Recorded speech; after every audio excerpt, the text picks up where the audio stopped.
Ryan Reynolds here from Mint Mobile. With the price of just about everything going up during inflation, we thought we'd bring our prices down. So to help us, we brought in a reverse auctioneer, which is apparently a thing. Mint Mobile Unlimited Premium Wireless. How to get 30, 30, bit to get 30, bit to get 20, 20, 20, bit to get 20, 20, bit to get 15, 15, 15, 15, just $15 a month? Sold! Give it a try at mintmobile.com/switch. $45 upfront payment equivalent to $15 per month. New customers on first 3-month plan only. Taxes and fees extra. Speed slower above 40 gigabytes. See detail. Being a marketer's no sweat. You just have to manage dozens of channels, launch hundreds of campaigns, score thousands of leads, and okay, fine, it's a lot of sweat. Unless you have HubSpot's AI-powered marketing tools to help you do all that and more. Get started at HubSpot.com/marketers.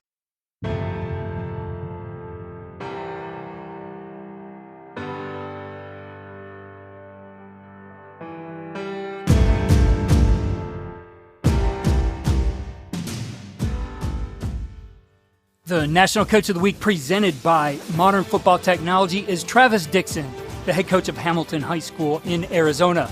In our conversation, Coach Dixon emphasizes the value of continuous learning and adaptability for young coaches. He highlights the role of analytics in game strategy and the necessity of communication among staff during games. He stresses the importance of maintaining a growth mindset within the coaching staff. It's finding the right people that you can trust who have the best interest in the kids, the program, and the success of the place. And there's no doubt in my mind that I've put the right group of guys. This episode is presented by Modern Football Technology.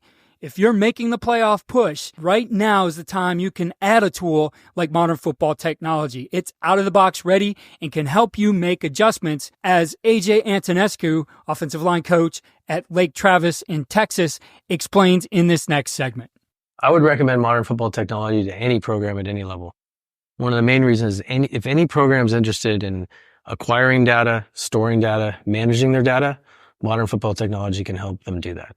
Whether you're in the NFL or high school or college, every team has to manage their data.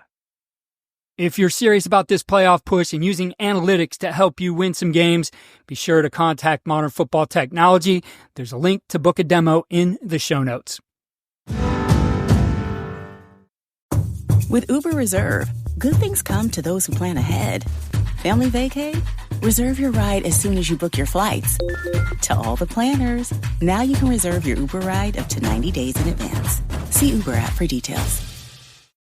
This episode is brought to you by Etsy. Oh. Hear that? Okay. Thank you. Etsy knows these aren't the sounds of holiday gifting. Well, not the ones you're hoping for. You want squeals of delight.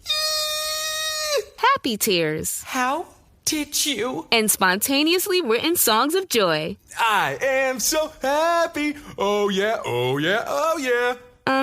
Okay, the song needs a bit of work, but anyway, to get those reactions, make sure everyone on your list feels heard with handmade, handpicked, and designed gifts from small shops on Etsy. Gifts like personalized jewelry, custom artwork, cozy style items, vintage pieces, and home decor to celebrate all of your favorite people and their specific kind of special. For original gifts that say, I get you, Etsy has it. We're back for another National Coach of the Week episode presented by Modern Football Technology. And joining me is our National Coach of the Week from Hamilton High School, Travis Dixon. Coach Dixon, congratulations on a great season so far and for being named our National Coach of the Week. Thank you. Thank you. Also, I'm glad to be a part of it. Thank you for nominating me for this. Coach, before we get going into this, I'm sure you want to give some recognition to the guys who are along the way with you at this journey, your players and your coaches. Yeah, one, first and foremost, the young men that are on that field battling every day, put the work in every day of the week and continue to prepare and have healthy habits and doing the right things day in and day out. And then our coaching staff and then everyone that supports the program. I think from our AD, our principal, CUSD, our district, school district, everyone that plays a role in the success of Hamilton and our football program. I appreciate all the support there. Like I said, my coaches and the work that they do behind the scenes day in and day out to find the best schemes and best fits that our kids can play fast. And they've done an awesome job all the way up to this point. And, that speaks volumes of what we're doing. It's year one. It's a new coaching staff, new program, and just getting to understand it. We're playing some really good football right now. Coach, for you, this was a homecoming back to your alma mater, as you mentioned in year one here, but you were able to get a wide range of experiences at the different places you've been and really learn the game globally. And I know a lot of young coaches maybe get pigeonholed and only learn the game from one perspective, but would love to hear just your thoughts on being able to get that wide range of experience and how that's helped you become a head coach. Yeah, I started off as a high school coach, kind of worked my way up to the college world. I think the biggest thing along the way, like we talked about it earlier, was that understand everything collectively from every position group. When you're a head coach or a coordinator, you want to be able to make those corrections and talk to your position coach on things that you see that might be some things that need to be corrected to help you within the scheme of techniques and how guys are playing, to make sure that in our positions, coordinators and head coaches, you always have to be able to teach and bring value to the other guys and create value for them. I think it's been the number one thing that I've learned, as well as being detail-oriented in everything that you're doing as a day in and day out, from a coordinator to a head coach, just being detailed in those things. And it's worked out for me tremendously from both sides of the ball. Like I said, I started out I finished my college career as a DB, went to college as a quarterback, and then was a quality control, working with guys as a quarterback, quality control, and then really found my niche in the college coaching world as a DB secondaries coach, and kind of made my stamp and my mark there for several years as I was doing this coaching in the college world. From D2 to FCS, just been all over it and just kind of going through the range of it and just finding out what works best for me and not being pigeonholed, just saying, hey, I'm a QB guy or receivers coach, and being able to explore the other side of the ball to present opportunities for myself in the coaching world and everything else. So it's been huge.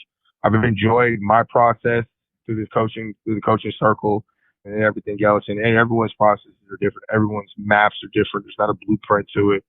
I just think as young coaches get through it, be open to explore, be open to explore new staffs, to learn from different people, which will allow you to grow in the way you want and find who you are as you develop, as you're around other staffs and everything. You take good and bad from different places and you mold it into you and what you. Coach, in looking at some of the roles you had off the field, quality control especially, it gives you a different view of the game. I mean, you're going to break down and look at the game, obviously, in a different way, make sure you're getting good data to the coaches who you're working with. How has that helped you in understanding the game as well as the way you look at it right now? It's helped me tremendously. Like I said, there's some analytics that definitely go into the game and try to find out those tendencies, and you're trying to find one way to gain an advantage to give your players that advantage that they need for Friday or Saturday nights.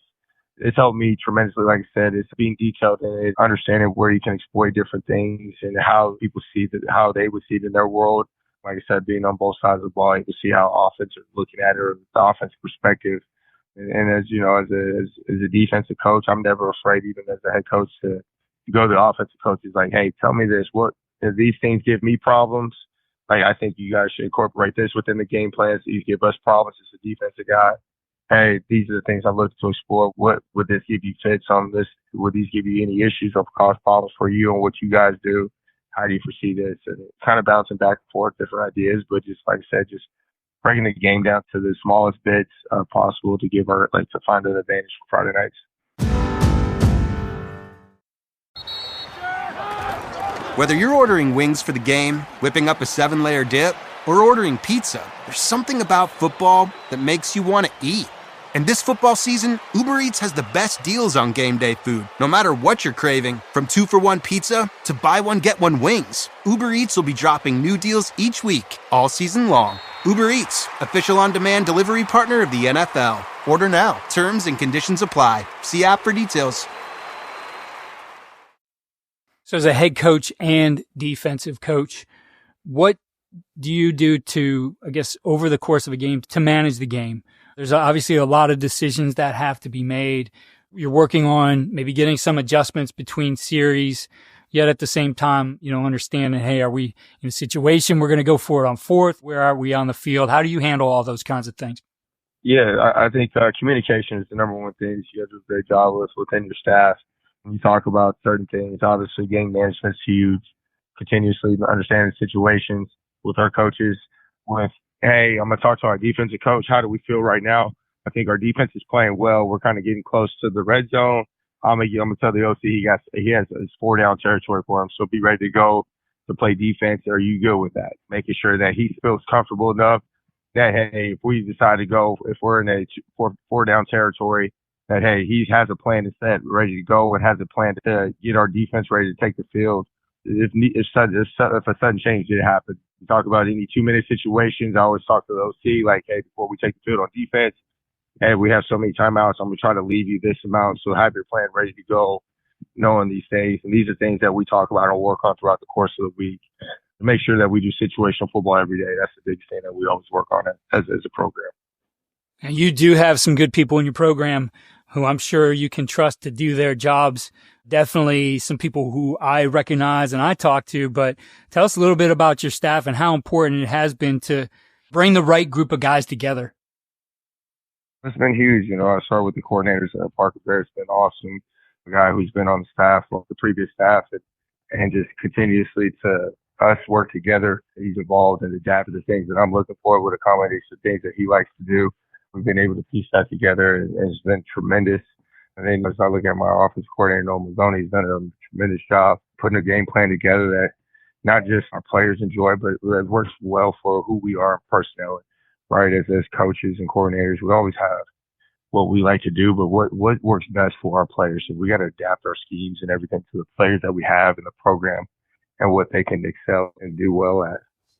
And I know even looking at your director of football ops, a guy who has a tremendous amount of experience as a defensive coordinator, a number of state championships under his belt, to have that guy really overseeing, some of the overall things of the program, I'm sure has been helpful as well. Oh, yeah. Coach Camarillo has been huge. Like I said, he's won numerous state championships over at Saguaro, wealth of knowledge.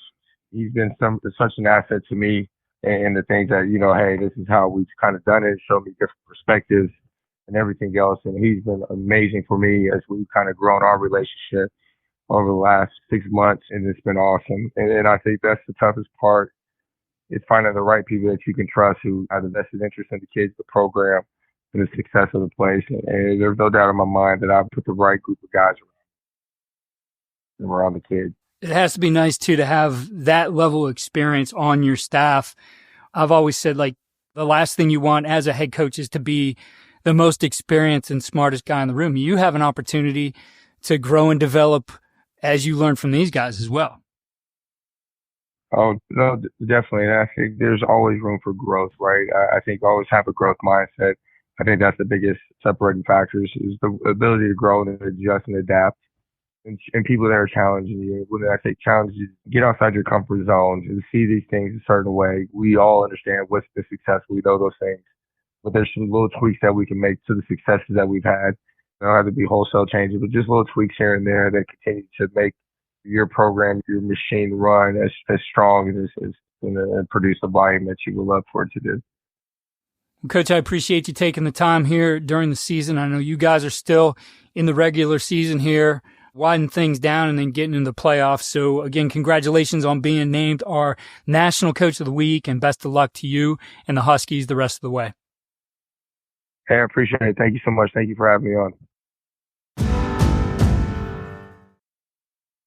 Here's our winning edge takeaway from our episode with Coach Dixon. I think the biggest thing I took away from this one is Coach Dixon, in taking over the program, was sure to hire experienced and great coaches.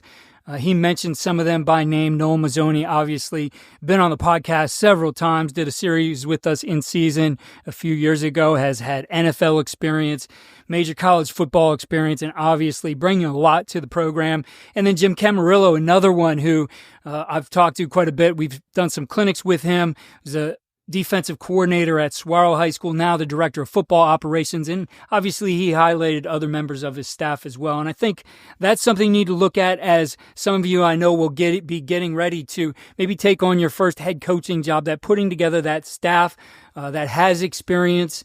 I think a good balance of experience and youth is important, and Coach Dixon has done a great job with that. Be sure to check out our partners, Vertical Raise, for your fundraising needs, Modern Football Technology for analytics and in-game decision-making, and Signature Championship rings when you win the championship this year. Links and information to all of our partners can be found in the description. and on coachandcoordinator.com in our 10% toolkit. Follow us on X at Coach K. Grabowski.